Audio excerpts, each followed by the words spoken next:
So while my STI is in with Subaru on the Central Coast to get some warranty work done, the dealer has provided me with a brand new 2017 Subaru Levorg. This video is just a quick overview on how the new Subaru Eyesight collision avoidance system works and me having a quick play around with that. So I hope you enjoy. This is the Subaru Eyesight system working in the new Levorg. My feet are here and I'm driving very comfortably at 50 kilometers per hour. My speed is set to 60 and I'm tailgating this guy. All I have to do is point the car in the right direction and as you can see, they're braking. My feet are still off the pedals. Feet are still off the pedals and the car is just driving itself. Unbelievable. Gotta love the new Eyesight system by Subaru. I still haven't touched the pedals, it's still engaged. There's a red light coming up. I'll just put my camera down here and look at my feet.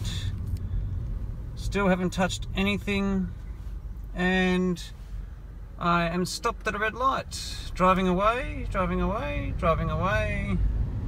Still haven't touched the gas or the brake, and I'm now back up to speed, slowing down, speeding up. I've set my distance, as you can see on the dashboard. Oh, there you go. So the Eyesight system actually just stopped the car as an emergency stop because it saw traffic coming up. It has now resumed travel. And I am driving away comfortably again. Now it's supposed to provide you with lane departure assistance. I don't actually know what's going to happen when this car gets out of sight or too far ahead. At the moment it's still registering it, but I've set my limit to 60. He's obviously travelling more than 60 in this 50 zone. But the computer is still saying you can detect the car, so I'm still travelling behind them. I'm also about to hit a roundabout, so I'm not really sure what's going to happen there. Let's see. Shit, should I get on the brake?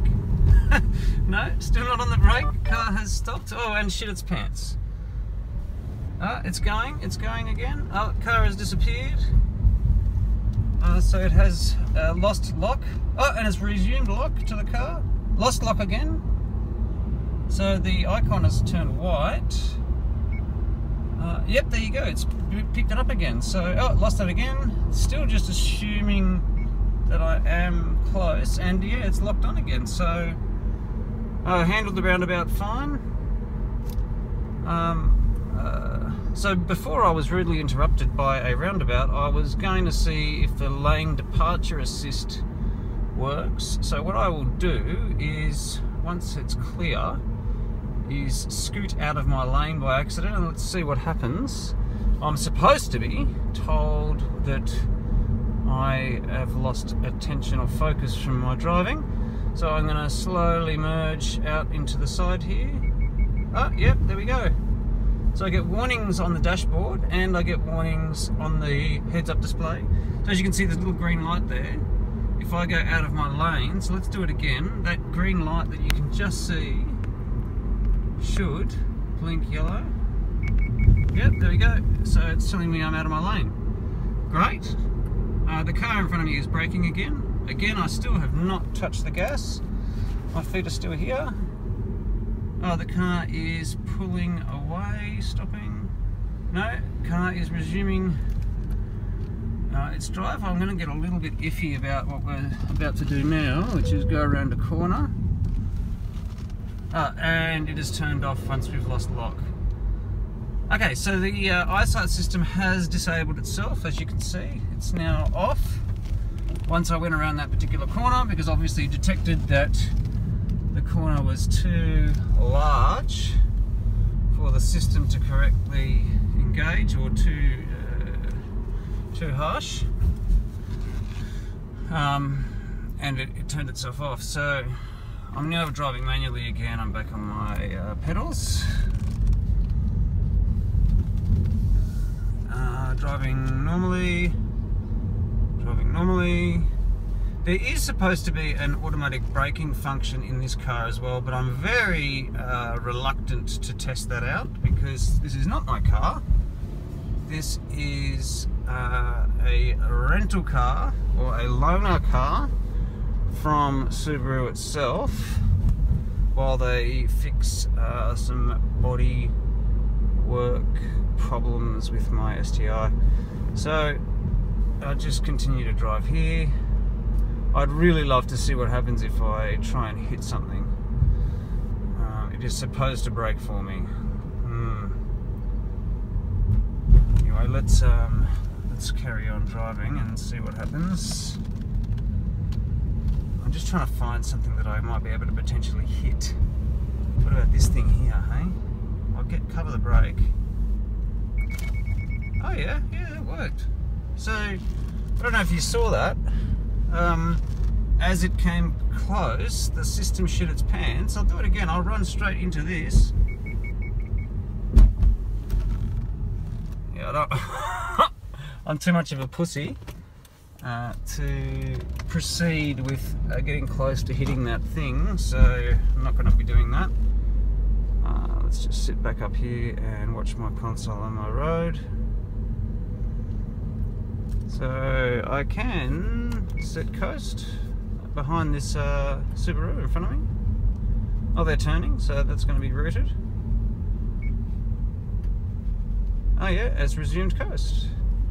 Good on you, Subaru. Well done. This is great technology.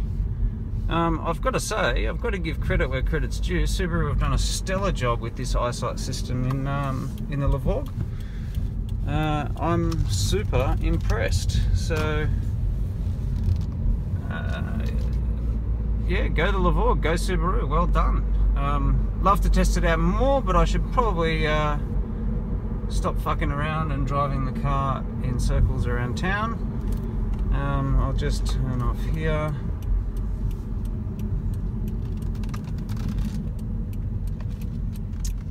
Follow this Mercedes. So again, I've just set the coast to 60 k's an hour, but yeah, it's going to shit its pants because we're going to hit the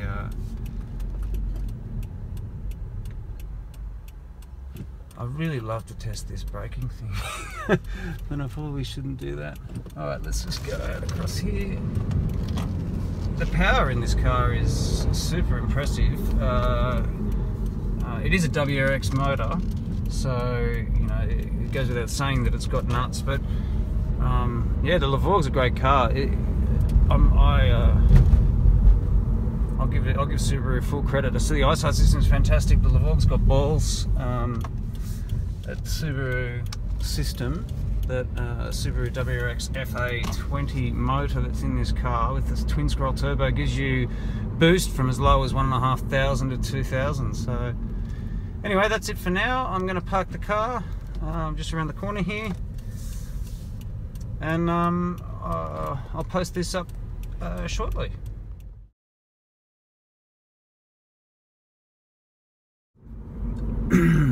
Alright, mob, so we're in the Levorg driving on Wyong Road on the Central Coast. There is a van ahead of me and I'm about to engage the Eyesight system to pursue this vehicle, and let's see how it performs at night. So press the button, it says it's ready on the dashboard. I'll decrease my distance slightly and I will press set. It has locked on the vehicle ahead, green light on the dashboard, green light on the gauge cluster, and yeah, we're cruising. No problem at night either. Super impressive system. Great technology, increases the safety factor dramatically, and I'm sure it reduces accidents substantially. So now this car's now going to turn off. Let's see what happens when it does. I should lose the lock, and I'm now about to speed up through a red light, so I'm going to jump on the anchors quick and slow her down. Now obviously it's difficult to determine if the system will promote worse driving Let's give it the beans, eh?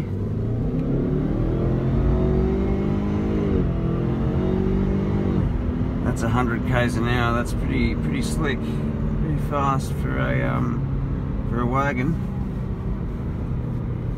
Slow her down a little bit. So she only went to the fake gear ratio of third. As we know, it's a CVT, which means there are no gear ratios. But it emulates gear ratios when you're in sports sharp mode, which is what I'm currently in. If I switch back to non-sports sharp mode, which is sports mode, that's the yellow guy, which I've just done now. You'll see it's changed to yellow here. Oh look, there's see those blinking yellows on the screen there?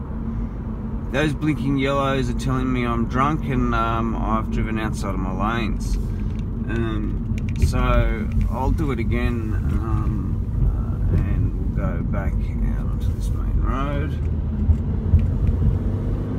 Alright, so let's say we're cruising along. We've had a few too many shandies after a Sunday barbecue, and we're cruising or drifting across the lanes, and we should, yep, get a warning that says, hey, you knob, you've had too much to drink, get back in your lane. Obviously, don't drink and drive. I don't, of course. But you know, fatigue is probably one example of the system, of when the system will be utilised. Now, I've actually got to shoot across here because I am going to move the wife's car. She's left it at the station overnight. So that's the reason for the journey. I just want to make sure that it's been moved so it's in line or in sight of the cameras at the station. So let's give it the beans now. We're not in sports sharp, we're now in sports mode. Let's see what happens with the CVT.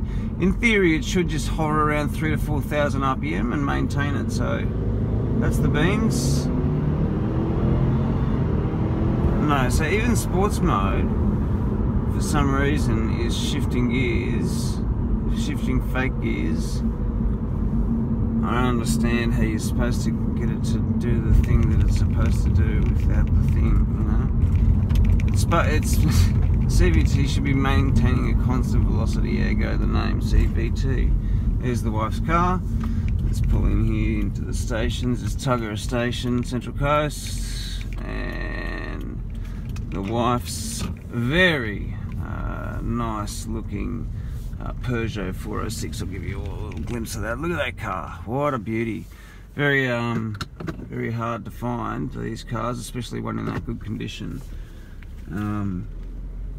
So I've just got to drive this car. I might just swing this Levorg around the side here and park it a little closer. I've got to drive that around to the front so it's close to the cameras on the station. So that'll do for now. I'll jump back in the car again shortly.